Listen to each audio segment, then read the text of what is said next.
Welcome back to Hardware Unboxed for part 2 of the October Q&A series. Part 1 is already on the channel, so if you're interested in more questions and more answers, then you can go watch that video. But we've got more questions and answers in this video as well, so let's get into that. But before we do, today's sponsor spot is brought to you by Thermal Grizzly and their new 12th gen CPU contact frame by DeBauer. It's well known that the integrated loading mechanism, or ILM, of the LJ1700 sockets bends 12th gen CPUs, leading to an uneven contact surface that reduces cooling performance.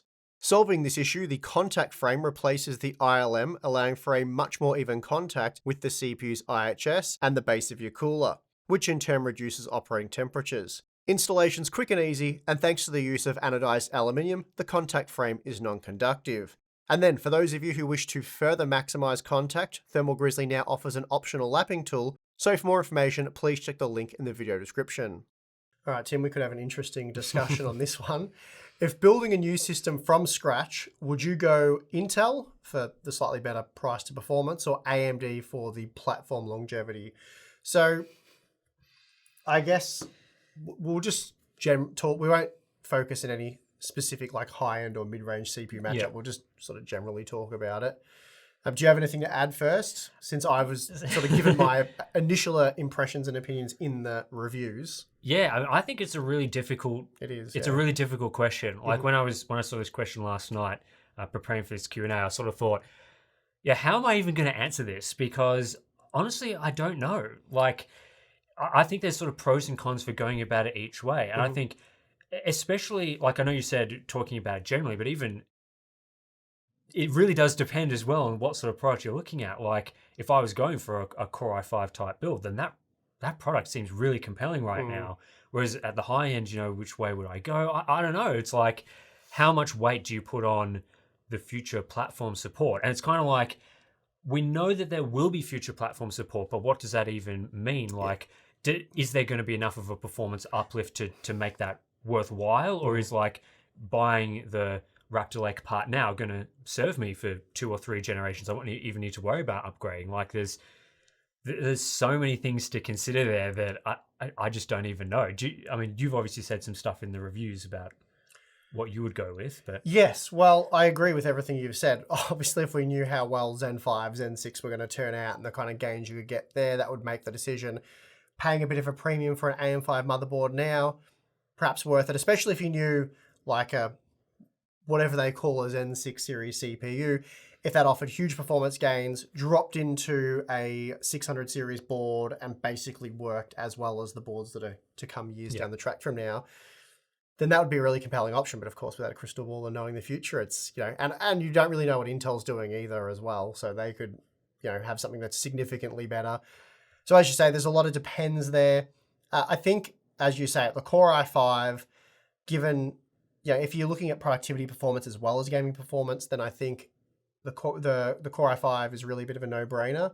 Yeah, and I think the fact that you can get that on cheaper motherboards that are readily available, Z690 motherboards, I think that's the way I'd go there. But yeah, at the high end, again, if productivity and gaming were equally prioritized, then yeah, like a 7950X, I think that's hard to go past, in my opinion. I think that's probably the way I'd be going there over the Core i9, which is just, you can power limit it, but once you do that, then it is slower in core heavy productivity workloads. And if you're prioritizing that as much as gaming, then or equal prioritization, then yeah.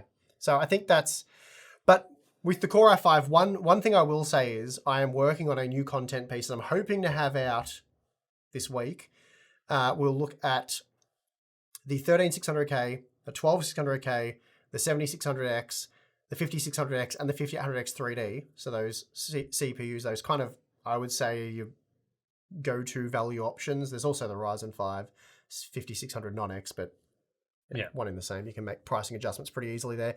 I'm testing all of those CPUs with sort of the best memory that you can get out of the box for them, then the sort of sweet spot memory. So DDR4, 3600, CL16, for example, the sort of sweet spot memory there for the DDR4 platforms.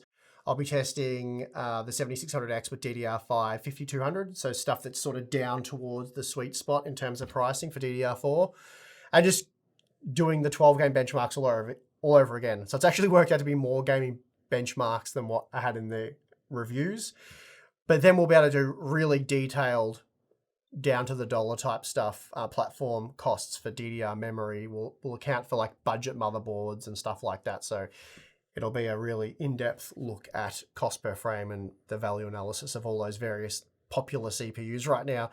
So that'll at least answer, I think, the Core i5 portion of this discussion really well. But yeah. Yeah. And I mean, you just brought up the 5800X3, and I think that is kind of, we're talking about if you're building a new PC, obviously that's kind of a different discussion. But for a lot of people who are already on some sort of platform, it's kind of, that kind of takes out a lot of the compared to the options. other CPUs, it's definitely easier to cool, which was a concern initially with that part. Yeah, but I mean, I don't think, would you build a new 5800X 3D system right now, or would you just go straight in? Because I think, personally for me, like if I was building either of these systems, if I was building Intel, I would go with the DDR5 platform as opposed to DDR4. Well, I mean, these are all the concerns, isn't it? Which is like, if you go with the DDR4 platform, then when you upgrade, you're sort of tacking on an additional cost, whereas maybe you could transfer across depending on how good of a DDR5 memory kit you get. The DDR5 kit is, especially for the performance we showed in our review, it's about 2.5 times more expensive. So if Sweet Spot CL16, which is going to be slower than the CL14 dual rank stuff we included, but basically that will answer all of those questions. You'll be able to see a really clear picture of how performance is across those different configurations, and then what the value is there when buying $100 memory opposed to like $200, $250 memory, whatever it is at the moment. But I agree. I would, at the high end, certainly go DDR5.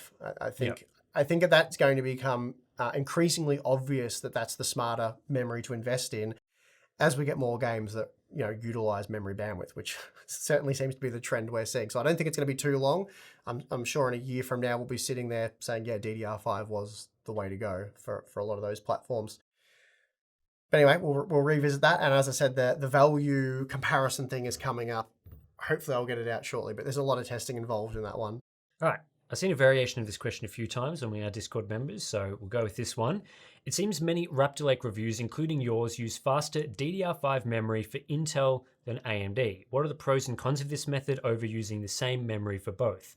And given that going over DDR5 6000 is still very expensive, would the performance and value change much when sticking to that speed for both Intel and AMD? Okay, so DDR5 6400 is what we've been using to test 12th gen, 13th gen CPUs. So we had all that data already. What AMD recommended or supplied our reviewers with DDR5 6000 memory, and we used that because that was what was validated, and basically it had the Expo memory profile on it, so we sort of had to use that because it was the only memory we had that would actually work. The 6400 memory, for example, you can't load I should say at the time of testing, the current BIOSes didn't recognize the XMP profile on that memory, so I just couldn't load it. So to do my benchmarking, I had to manually configure the memory entirely just to see how much difference that made with a higher FCLK. So I included that like one result in, I think it was the Ryzen 5 7600X review. But basically for ongoing testing, that's not really an option. And then the DDR5 6000 Expo memory that AMD provided, on the Z690 and Z790 motherboards I tried, I couldn't load the memory profile there. So again, there's a couple of things there. Both memory types are sort of pre-production, early sample stuff. So not exactly sure if all profiles are present there. And then the motherboard BIOSes were also pre-release BIOSes. So the situation may change, but at the time of testing, my hands were somewhat tied on that one. But also moving forward, we'll have to see how DDR5 pricing shapes up over the coming year, because if the typical sweet spot for AMD is, say, 6000, because going to 64 or 6800 causes issues with the FCLK, the ratios of that CPU, then you're really going to want to use 6000. We don't want to have like the best quality Silicon Zen 4 CPU and show memory performance that isn't achievable with a good amount of Zen 4 CPUs.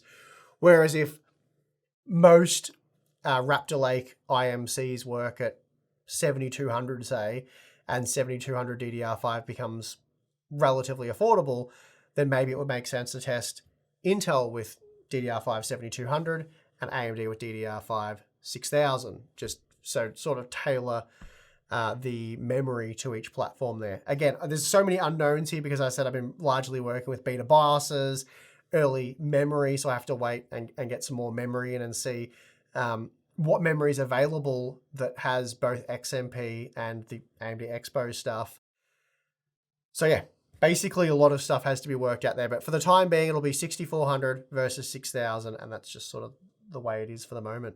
All right, Tim, do you see DisplayPort 1.4a as a significant limitation on the 4090, or are people making a big deal out of nothing? People making a big deal out of nothing, that never happens.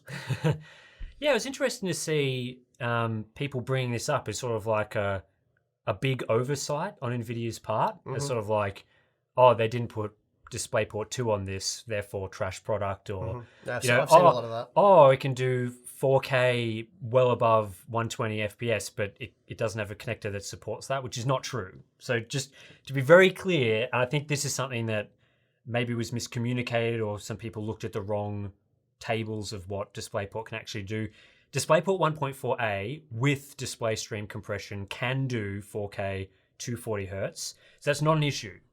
The Samsung Odyssey Neo G8 that we tested on this channel is a 4K 240 Hz monitor, has DP 1.4a, works just fine with today's GPUs, not even the 4090, works fine with AMD RDNA 2 and Ampere and all products that have DisplayPort 1.4a with DSC capabilities. So that's not an issue for those products.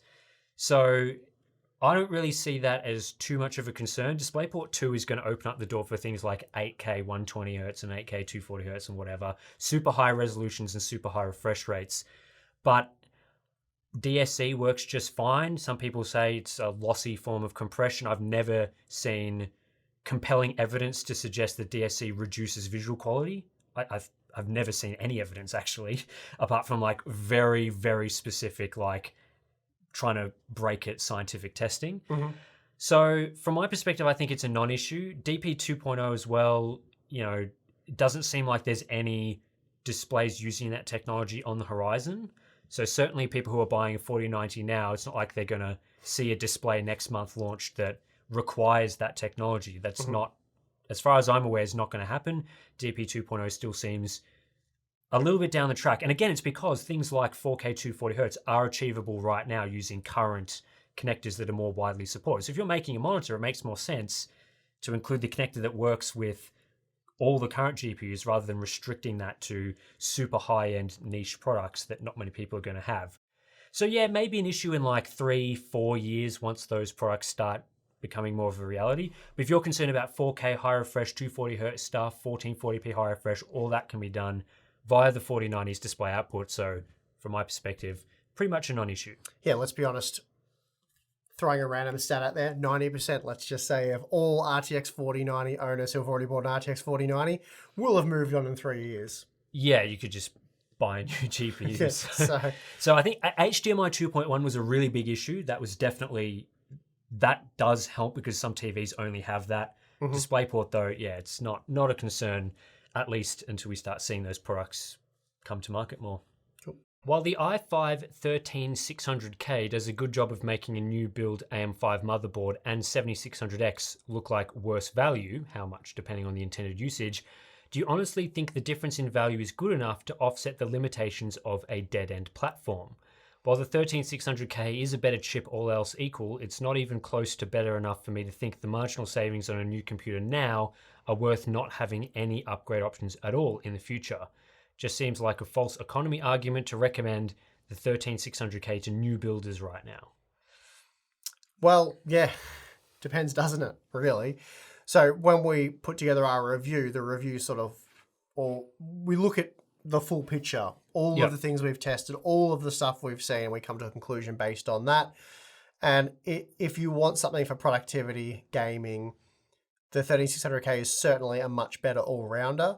You can power limit the 13600K, so it drops power usage and thermals quite significantly, and it still, as I said in my conclusion, ends up being 40% faster for all-core workloads than the 7600X. And look, you really do have to look at the productivity workloads you are doing there, because the E-cores can be of great benefit or not that beneficial. I think code compilation from memory was an example where it really wasn't that much faster than the 7600X because I don't think the E-cores were particularly useful for that very dynamic workload. So having more P-cores, they would probably be of more benefit. So yeah, even when it comes to productivity, it does depend. But it's hard to look past a CPU that for something like Cinebench, Blender, so rendering type workloads, it's 50% faster. That's a big difference. That's huge. Gaming, yeah, look, they're much of a muchness. I guess there were some games where, yeah, Raptor Lake was much faster, some where it was a little bit slower, somewhere, I guess there was one example, maybe Horizon Zero Dawn, where it was much slower. But overall gaming performance is much the same. So if you were just gaming and you didn't want to tune memory timings or do any tweaking, you just wanted sort of the out-of-the-box experience, then yeah, there's definitely an argument to be made there that the 7600X is a better investment, certainly long-term. And really, to get the most out of the 3600K for gaming, you want to have DDR5 memory. So that sort of nullifies the cost difference there. And it comes down to motherboards, which, as you say, if you're piecing together an entire brand new system build, what is it, like maybe $100 difference? It's not going to make a huge difference to your overall budget. And then you do get that platform longevity, which we've spoken of, which is significant. The problem is right now we don't know how significant. If we had a crystal ball, we could tell you, yeah, look, Raptor Lake's dead. Don't buy it. There's no point because in 2 years' time or whatever, you can get a significantly more powerful CPU for around $300 or whatever, and it slots onto that motherboard. There's absolutely no reason to upgrade your motherboard beyond the initial AM5 purchase. So that would make it a no-brainer. But short of that crystal ball, it's just guesswork, and I'm not going to guess where Zen 5 and Zen 6 takes us, especially relative to what Intel, because you could buy for the platform longevity now, but we get 2-3 years down the track, and while you can slot in that next CPU for whatever upgrade it may offer, it could be that buying a new motherboard, which may be much cheaper via Intel, gives you significantly more performance. So rather than getting locked into a platform with that sort of mindset, it's a tough one. Yeah, and there's more possibilities than just that. You are only on the Core i5 model, so while gaming performance isn't going to improve significantly going to a 13900K, potentially in the future, if productivity was a reason you were buying the Core i5 model, which, as we said, is a main advantage of that CPU. Mm-hmm. Like, you probably want to be utilizing that feature to go with that CPU. Mm-hmm. Then there is that upgrade path to the Core i9 model or Core i7, depending on what you want, that will improve productivity performance further. Mm-hmm. So it's like, yeah, if you're primarily concerned with gaming, then the platform lock-in is probably, I'd tend towards the upgrade path. Mm-hmm. Again, the Core i5 model may give you enough performance now that you won't even consider upgrading in the entire lifespan of AM5, because it is a very powerful CPU. But you never know. But definitely on the productivity side of things, I think this, because it is significantly faster, and there is that small upgrade that you would have available to the Core i9, which would give you additional productivity performance, kind of makes it pretty compelling. And potentially, maybe an AM5 CPU would give you significantly better productivity, like maybe a Zen 5, maybe they even include more than 16 cores, but that future top-end model is much faster. But again, there is that small upgrade path. So I don't know. Again, we had sort of a similar question earlier in the Q&A series, and it was very difficult to sort of say which way you should go. But I think Intel has made, with that Core i5, they've made the most compelling reason yet, the most compelling option to negate the platform issues. Yeah, definitely. They certainly said, this is what we've got. Try out 13th gen with this, and I think they've made a pretty good case. Mm-hmm. Perhaps a better case than I was expecting, actually. But yeah, I think so. It's a good CPU. Mm-hmm. With the current performance, with Intel and AMD CPUs in productivity workloads, shouldn't AMD rename their lineup? So the 7600X should be a Ryzen 3 processor, the 7700X Ryzen 5, and the 7900X and 7950X Ryzen 7. The 7950X should be the only Ryzen 9 part there. So, yeah, segmenting pretty heavily there. I think probably makes less sense towards the top end of that product stack. But I don't know. What do you think about the 7600X becoming, and then the 7700X becoming the Ryzen 5? I mean, I guess what we've talked about many times in the past, especially recently, is sort of the pricing matters more than the naming. That's true. It doesn't really, like, I guess this person's insinuating that by being a Ryzen 3, it would be a $200 product or a $250 product, not necessarily a $300. Yeah, so I'd say that's what they're angling at. Yeah, there. I mean, definitely AMD needs to reduce prices, especially for the Ryzen 5 and Ryzen 7 parts. Yeah. Those need to be cheaper. As for the naming, I mean, if they reduce prices without changing the name, it's like, job done. Yeah, I think that's what they should do. I don't think they should change the name. I think that would be confusing. I think the naming scheme's just fine. I think it just needs to be back to having the $200 Ryzen 5 part upon release, not the $300 part. Yeah, and I mean, Intel has 3 CPUs at the moment, and they've just gone with one Ryzen 5, one Core i5, one Core i7, and one Core i9. AMD's obviously a little different in that they've got 2 Ryzen 9s, and then they go Ryzen 7, Ryzen 5. So there is, potentially what you're talking about could have made more sense, but I think they've kind of stuck with this naming scheme now for a little while, and it would only make sense to change the name, in my opinion, if they sort of did a full core count increase across the whole lineup. So let's say there was a Ryzen 8000 series, and suddenly the top end model is now 24 cores, 32 cores, whatever. Then it would make sense to the Ryzen 5 no longer be a 6-core; it'd be a higher core count model. But yeah, it really hinges on the pricing, doesn't it? Because the 7600X at $200 would be much more competitive. Well, that'd be insane. Maybe $200 is a bit extreme. 220, 230, maybe up to 250. But yes, I think. But again, circling back, I think the bigger problem for AM5 isn't necessarily the CPU prices, because if you look at just the CPU prices in the cost per frame analysis and all my reviews, looking at just the CPU, Zen 4 is really good. Yeah. Again, the problem is those damn AM5 motherboards, and then obviously DDR5 still commanding quite a hefty premium over DDR4 is also a problem. Yeah, I mean, as well, your cost per frame analysis has looked mostly at gaming. That's true. The Core i5 model is significantly faster at productivity. Yes, that's true. So that does come into it a little bit. So I guess it depends how much you weight that, that sort of advantage. I'm definitely saying they need a discount. It's just to what degree they need a discount. But I think 250 would be a much more compelling part, especially if pricing for boards tumbles a little bit and DDR5 continues to... I think if the 7700X was going up against the Core i5 13600K, yes, that would be that's a tasty battle, right? Yeah, there's some wins and losses there for sure. Yeah, and I hope that once we get the Vcache models early next year, whenever they're supposed to be coming, that AMD releases them.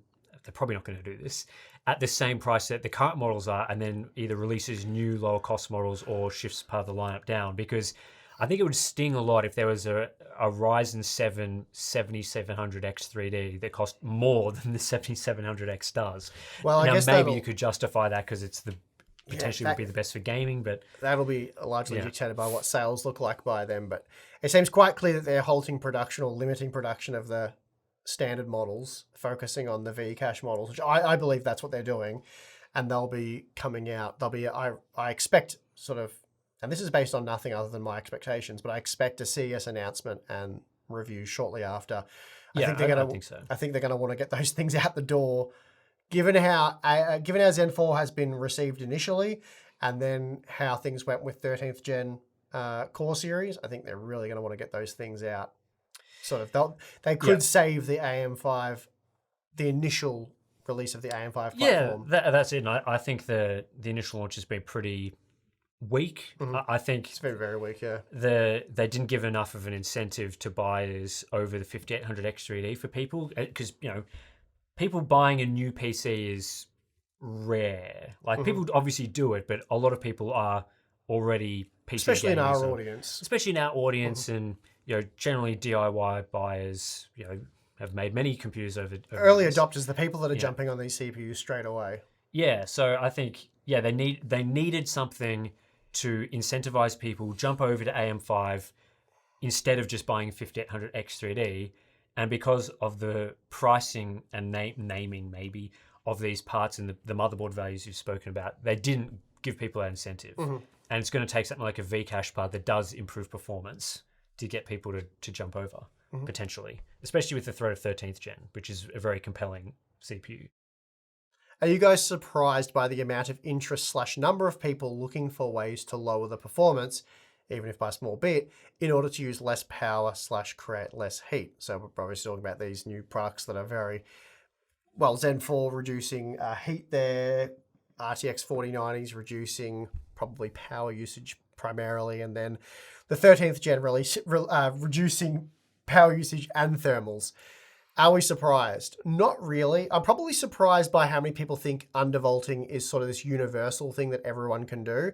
A lot of people like, do some undervolting content and stuff, but you've got to understand that the usefulness of undervolting is, it's hard to say. You've really got to think of it as being like overclocking. I think Ali from Optimum Tech did a really good video about undervolting, and while he explained that one of his CPUs didn't do as well as the other, and again, I'm not accusing him of anything. I think he did a fantastic video showing performance and a good guide. Again, this isn't his fault, but people see, wow, it reduced thermals by this much and boosted performance, and they think that is universally applied. Again, not Ali's fault. It's just something we've got to be aware of when doing undervolting content, that a lot of people seem to think that you can get these great, amazing... We've seen it as far back as like Vega. Remember Vega 56 and 64? If you undervolt that, it slaughters the GTX 1080. It was 20% faster while using half as much power. Some absurd claim like that. We looked into it and it was nowhere near accurate. So undervolting, your mileage will vary. So if you have a great silicon CPU that you can take a fair bit of voltage out of that and it still maintains stability, and because it has more thermal headroom, it can actually perform faster in the case of Zen 4, then yeah, you'll see good results. If you have a not so great silicon CPU, you may reduce voltages just a little bit and it introduces stability. So there's really little to nothing to be gained there. You got anything to add to that?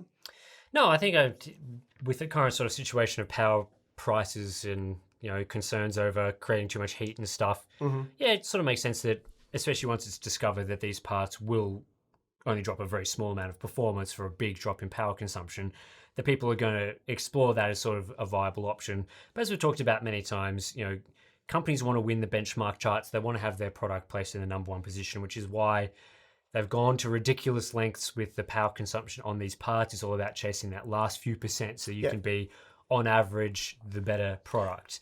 So at least luckily, it is very easy these days you don't even have to undervolt. You can just drop the power target. I was about to say that I should have said that, dropping the power target, lowering, and that's possible to do with the RTX 4090, 13th gen Zen 4. You can lower the power target. That will not compromise stability at all, but it may compromise performance. But as we saw with Zen 4, it doesn't compromise it that much. I think probably the RTX 4090, you'll see fairly linear drop off. And then 13th gen, to a point, it's not too bad. So you can reduce that. So anyway, there's... Yeah, that's easy to do. These days, very easy. Plenty of software tools allow you to do that. And yeah, as an end user, you've got plenty of, opportunities to do that yourself. But I think in the reviews as well, it does, if you're interested in doing that sort of thing, like reducing the power target, there's information that tends to give you which product is more efficient anyway.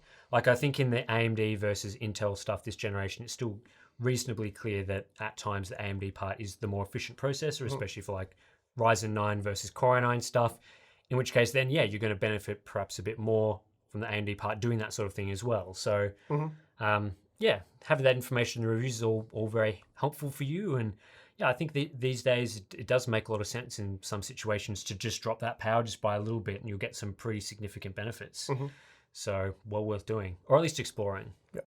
All right, that wraps us up for part 2 of the Q&A series. I believe we'll have a part 3. There was enough questions to keep going with this. We haven't answered all the good ones, I think. So you did all the picking. I just sit here. So well, I'll tell you right now, there's more questions. So part 3 will be coming up on the channel shortly. Thanks to everyone who submitted questions, whether that was via YouTube or via our Discord community over on, if you're a Patreon or Float Play member, you can ask us questions there for these Q&A sessions. So really appreciate a good selection of questions this month, covering all the latest releases as you probably expect. Speaking of Patreon, Float Plane, and our Discord community, that is a benefit if you sign up to those things. You also gain access to like BTS videos, monthly live streams, all sorts of cool stuff over there. So yeah, links in the description below if you're interested in becoming a Hardware Unboxed supporter. And what else is there to say? Not much. Not too much, really. Thanks for watching as always. I'm your host, Steve. I'm your host, Tim. See you in the next one.